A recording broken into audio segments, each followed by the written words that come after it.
Okay, how about a few weird graphs trying to describe the connection or the relationship between free energy and an equilibrium constant? We know, do you remember that we said that the free energy likes to be a minimum at equilibrium? So when the system is in an equilibrium scenario, the free energy has reached the minimum. Let's imagine I start with all of reactant A and it looks like it wants to go to B, or it's at least in an equilibrium situation with B. So if I have only A, it'll want to react forward to make some B. And so the amount of A will come down and down and down and down. And it won't necessarily stop at half. It might keep on going. It might keep on going if the equilibrium constant is bigger than 1, if it favors the production of B, till it reach, say, some random place here, perhaps a minimum, where three quarters of A have gone, and I've created that much B, and 1/4 of A remain. And in a sense, the change kind of stops here because I'm at a minimum free energy. You wouldn't necessarily know that's a minimum unless you looked at the opposite scenario where you started with all B. If I start with all B, the equilibrium expression suggests that B wants to make some A. So the amount of B comes down and down and down and down and down, down, down until it reaches a minimum free energy. Oopsie. Sorry about that. There we go. And we look at them both here. We see the equilibrium situation occurs when the free energy is at a minimum. And if I were to be so bold as to write an equilibrium constant expression for this and number, I think it would be about 3. Remember, if the equilibrium constant is bigger than 1, and 3 is bigger than 1, it favors the production of the products. Whoa. This is a weird idea until you play around with it for quite some time. These are two different processes. In this one I have the spontaneous forward, in this one I have the spontaneous backwards. That is to say, free energy starts with A, whatever reactant A is, and goes down, down, down, down, down, down, doesn't stop at half, keeps on going down. This looks similar to the graph right above it. Whereas here I had all A reacted and something else created, and what that is we go backwards and make some A. But this looks, oh, what's that? That looks close to like 0.6 or 0.7 of B compared to 0.4 or 0.3 of A.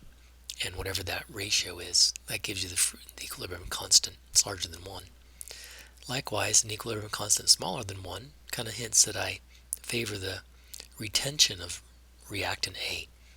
In other words, reactant A doesn't go down, doesn't disappear that much, doesn't go to half. It only goes to, what's that, 0.35 or 0.4, I don't know, 0.3. Interesting. Those are two different processes. Here's a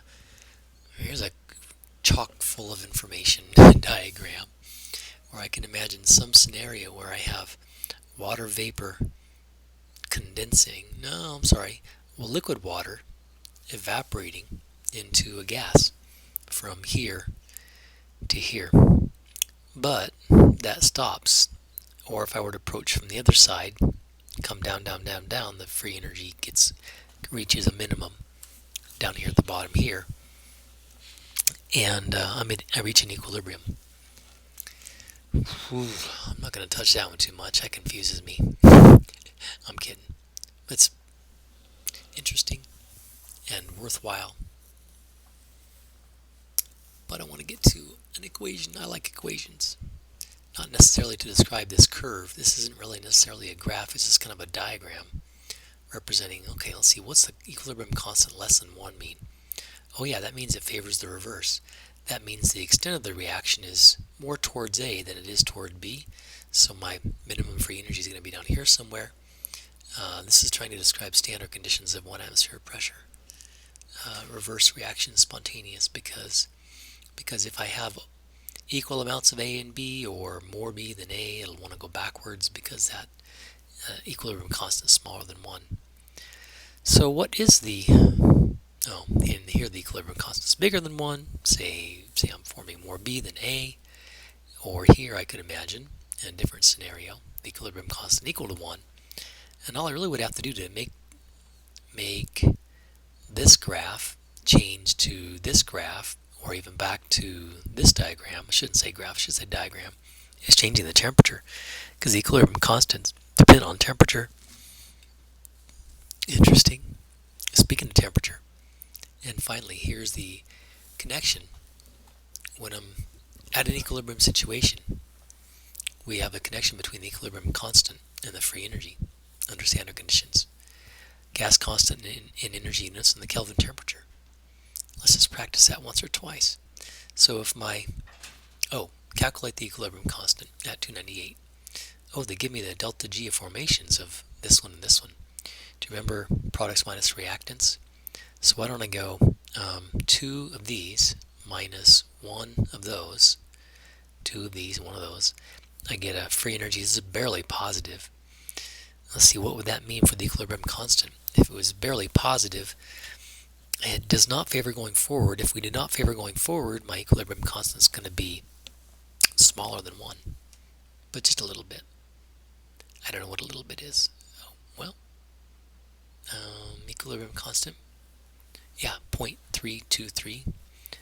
Equilibrium constant, so use your massive mathematical and algebra skills. This temperature, this free energy was in kilojoules, so I thought I better make my gas constant in kilojoules match up with this kilojoules. Divide both sides by this, it comes out negative. The reverse of the natural logarithm function is e to the x. So e to the x on this side gets rid of this. E to the x on this side is e to the negative 1.131. Comes out to something less than 1. And indeed, I guess I was sort of on the right track with that. Excuse me. So the equilibrium constant being less than 1 and the delta G being positive, larger than 0, both describe or imply something that a reaction does not want to go forward. Although I could imagine a very positive delta G and therefore a very small K of equilibrium, like 0.0000000 something small, and this free energy therefore would be very, very positive, like, I don't know, instead of 2.8 kilojoules, positive 2,800 kilojoules or something big like that. You could pause the video if you're brave and try this one. What's the equilibrium constant if I know the free energy?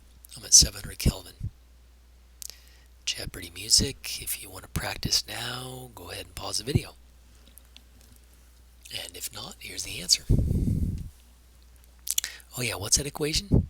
There it is. It'll be given to you on the test, but it's good to practice enough with it to become good at it. So my free energy was given to me, the gas constant in energy units in kilojoules to make this kilojoules match up. The kelvins cancel. Kind of curious about the moles there, but we'll leave it alone. And the natural log of the equilibrium constant comes out to divide this side and divide this side, divide these numbers into both sides to make it shift over to that. E to the x gets rid of the natural logarithm, 0.00034. Does that make any sense? It's a small equilibrium constant, meaning it's not particularly at all favorable in the forward direction, and that agrees with this delta G being positive, because we know delta G positive values are not spontaneous in the forward direction. Whew. Thanks for watching, guys. Seriously, good work. See you in class or discussion.